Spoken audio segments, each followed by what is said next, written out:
Bonjour, on va voir ensemble les signes électriques de l'hypokaliémie.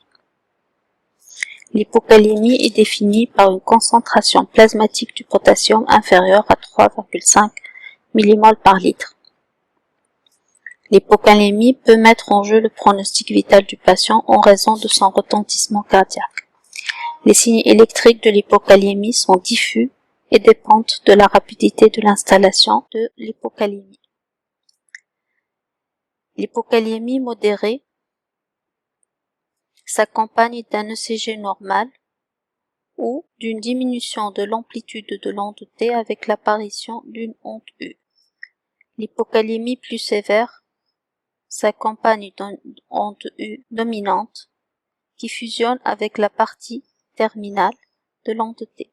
L'hypokaliémie encore plus sévère s'accompagne d'un sous-décalage du segment ST qui est concave vers le haut avec une quasi-fusion entre l'onde T et l'onde U. Il en résulte un aspect en S italique couché, très typique de l'hypokaliémie. Sur cet électro, on voit l'apparition de l'onde U qui suit l'onde T.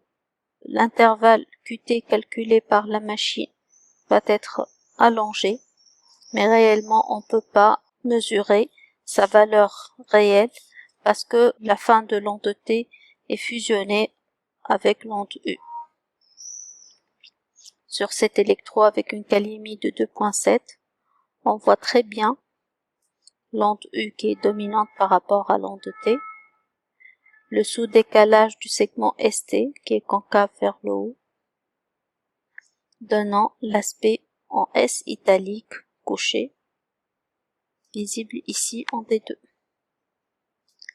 L'hypokaliémie peut donner des troubles du rythme tels que des extrasystoles supraventriculaires et des extrasystoles ventriculaires ou des salles de tachycardie ventriculaire.